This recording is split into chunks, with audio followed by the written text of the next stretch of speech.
Bottom of the hour, get up on ESPN. Victor Wembanyama and the Spurs in Toronto looking for a 10-game win streak. And Jay Will, Victor Wembanyama does not need to jump to block your shot. That's how I blocked my son's shot. This is unbelievable. Yeah, five blocks last night. And then Allen on the other side, Wembanyama with the jam. He barely had to jump for that one, too. That was he did not have a great shooting night, but that was a high percentage one. And later in the fourth quarter, Spurs are down by 3, but De'Aaron Fox going to knock down the 3 to tie it. Look, De'Aaron Fox, one of the unspoken heroes for this team, too. A guy that has veteran experience. Still don't know if that's going to be enough for them down the stretch, though. Wembanyama, the fadeaway 3. Wow. He had 12 points, 8 rebounds. Spurs up by 6. 2 minutes left. How about the angle on this shot from De'Aaron Fox Allen? Yeah, behind the backboard, little Larry Bird over the top and swish. He would score 20. Spurs up by 4. 8 seconds left. Raptors down by 3. He's got it, Jay. He's got it, Jay. He's got it, Jay. Oh. Not even close from Brandon Ingram, and that's how it ends. San Antonio moving to just 2 games back of OKC for the top spot in the West with their 10th consecutive win, their longest win streak in a decade, which led our man, the win man, to make this bold proclamation with SVP last night. I have made hotel reservations in San Antonio. My instincts of 23 years covering the NBA are a team that has never played in a playoff game together is not winning 12 playoff games in the Western Conference. That's what my instincts tell me. But then I watch Wembanyama, and I watch how these guys defend, and I am taking the impossible off the table. The win man has got a hotel booked in San Antonio in June. Let me tell you, those to me are big words. That is Brian Windhorst telling us that Wembanyama and De'Aaron Fox and Stephon Castle and all those kids, those babies in San Antonio are ready to make that mammoth leap all the way to the NBA Finals this year. What do you say, Jay Will? I said, this is a media dream. Can we just acknowledge it? No. It's a media dream. Yes, it is. When Wembanyama gets to the finals, everybody in media wants it. We're talking about an anomaly in the NBA Finals, a 7-6 guy.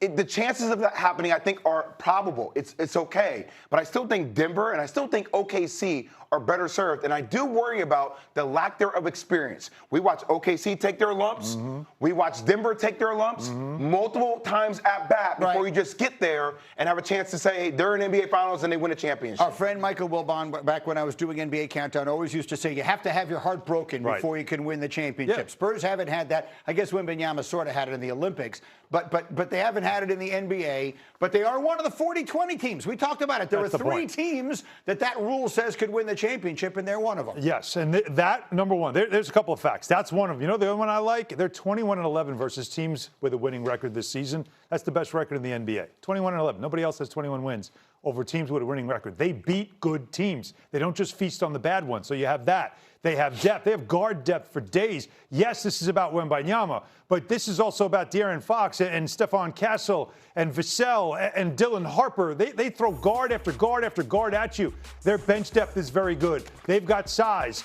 And by the way, as we talked about earlier in the show, if the West is the best, you're telling me that they can't get out of the West. And if they do, how do they not win a championship? They would be the best team standing. I think they have a legitimate chance. All I'm going to say is a lot of stats that we see throughout the course of the regular season sometimes are things that translate towards the postseason. But a lot of coaches, especially in the West right now, they don't show you their full hand during the regular season. Yeah. They save a lot of those strategies and schematics for the postseason and the playoffs. So as we get deeper into the playoffs, intricacies matter. All I'm saying, lack of experience with the intricacies is something I will worry about with the Spurs. Understood. However, you have not seen a player like this in the history of the sport. That's number one.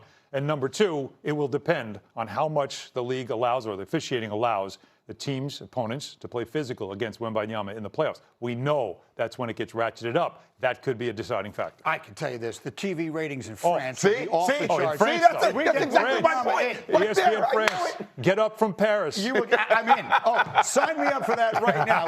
I'm telling you what, Stace is coming to that one. That could be the first road check. Stace like, Oklahoma City or Paris? Which one are we doing? That's a pretty easy choice. Okay, next up here from the NBA is a game of sound off. Interesting people saying interesting things. The owner of the Suns is named Matt Ishbia. He's interesting. He was on with McAfee yesterday.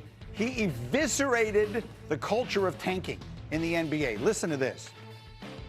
It's an embarrassment. It's horrible. Like, my perspective is tanking is loser mentality. Like, I've never been around anyone. You show me someone that wants to lose or thinks about losing, like, I'll show you a loser. That's losers. That's not my stuff. And so I don't like losing. I don't want to ever talk about losing. We try to win. And the draft works. If you don't win and you don't have a good team, you get a good pick. But if you purposely trade for players and then don't play them, trying to lose games, like, I think it's bad for the NBA. I think it's bad. I think Adam Silver knows it. Organizations know it. It's got to change. It will change. God bless you, Matt Ishby. I've never met you in my entire life, but if I met you right now, I would give you the biggest high five or whatever else it is that is out there. Jay. Because I've seen the look on your face. I'm not sure how any reasonable person in and around the world of sports, and by that I even mean fans, could disagree with what he just said. And I'll make it as clear as I can. I've said this before. I wasn't here when this became a big topic 2 weeks ago. Adam Silver is well aware of this. The people who run the NBA are well aware of this. They're doing everything they possibly can. The league has been as proactive as any of the major sports leagues in trying to address some of their issues with the 65-game rule, which we'll talk about later, and some of the unintended consequences of that. And now this, trying to change around the way they do their lottery system to combat the idea of tanking, which is, I will say it again, a scourge, not just in the NBA, but in any and all sports, and I applaud Matt Ishbia for saying it. That's why it's just, I think a lot of this is overly stated. I think it's overblown. I think we're talking about such a small subset of teams, right, in a very specific windows making long-term asset decisions. And I think a lot of times as fans and media, we love to defect hunting. We love to defect hunt. Like, that's what we do. Like, we make bigger issues out of things that are very small. For the majority of the league is in a healthy position.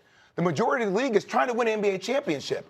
You're talking about a subset of 4 to 5 teams that are maybe positioning themselves like teams do every single year in the draft in a lot of sports in order to get the top tier talent. So I feel like we're making a bigger issue out of something that is primarily and wholly healthy. Is he right? No, because the great Donnie Walsh once told me the lottery, we were at the lottery together one year, and he said the lottery is the convention of losers. The idea is you don't ever want to be back. You don't want to be there. It means you had a bad season. That was 15 years ago when he said that to me. Now, you celebrate lottery. They have lottery parties. This is what franchises are doing now because it's another way to sell hope. Hope will drive a man crazy. Hope will make a man insane. Because what happens is it becomes that. It's the currency of hope. Because you might get a player that'll change the fortunes of your franchise. Like the SGA. problem is your franchise is the problem. And it continues to perpetuate being a bad franchise and putting the pressure on players rather than being a good franchise. I'm just the saying, Celtics could have tanked this year. Like SGA or like Chet Holmgren or like Jalen Williams? Is that what you're saying? Yes, of course. So these are the teams we're saying are the best teams in the West. That's the one in a millions, though, Jay. That's the problem. How did Atlanta do? How did Atlanta do with their number one pick? They should have taken Luka Doncic. Look, we're having the Boston Celtics could have tanked, and they didn't this year. But we're having two different arguments. One of them is whether or not tanking works. The other is whether or not tanking is terrible for the sport. Those are two separate conversations to be having. You're arguing you don't think it's as major a problem as some other people think. And I wanted the football players here because I want to get into the football piece of this in just a second. The second piece of it is whether or not it works, and that's a different conversation that we can have at a different time. Dan, I think it's a possibility if Arch Manning winds up having the kind of season that he might. I have no idea how good Arch Manning is going to be. No one's ever had more hype than he had going into last year. We all saw what happened. Didn't start well, started coming on late. Now all of a sudden the momentum seems to be really good.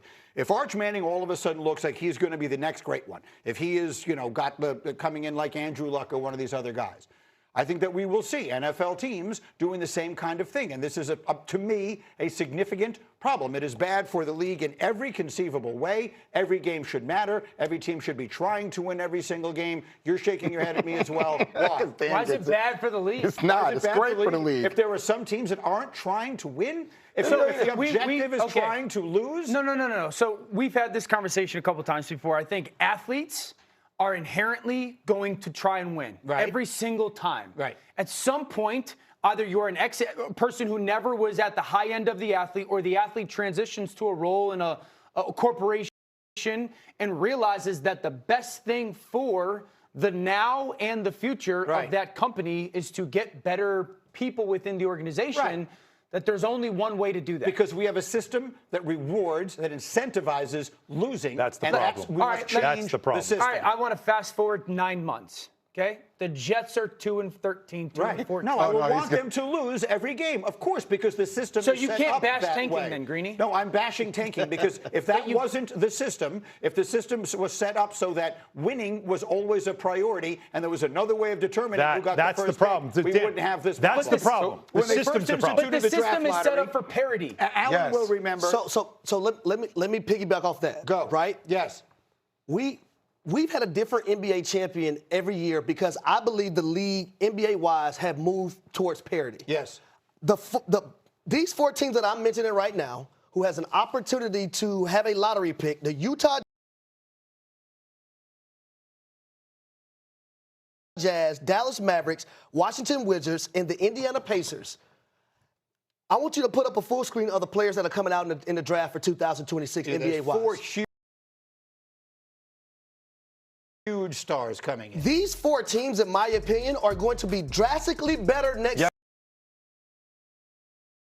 season because of what's coming out in the NBA draft this year. Right. So if I'm an owner, I don't mind being in that position. Please. Because my team Please. is going to be drastically better next year. Harry. Based on trades they made. They will be. The Wizards have traded for Anthony Davis. They have Alex Sarr, and they traded for Trae Young. If they get a lottery pick to add another player towards that, they're going to be a drastically better basketball team. Drastically better. Yes. The New Orleans Pelicans won the lottery in a year that was supposed to be a loaded draft. They got Zion Williamson, who was a generational talent. Tell me the last time they won a championship.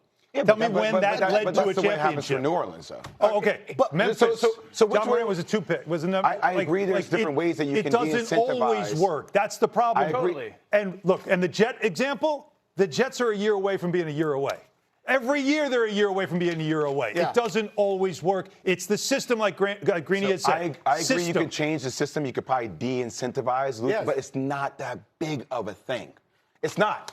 It's still teams are still even if you even if you make it the bottom 3 teams are eliminated, and then the other 4 teams above that have to play for some kind of seeding purposes. Right. You're still going to have I teams understand. that want to fit into But that slot. let me ask you guys this: in Europe, when you're a bad team, what happens? They get relegated. Why do they understand the too fact much that when money. you're a bad team and a bad Too much franchise, money. you shouldn't be Too much rewarded money. for it? Rev share, too much money. It's always an interesting topic of conversation. There's a lot to say about it, and we will. We'll get back to the NFL as we continue, though. Is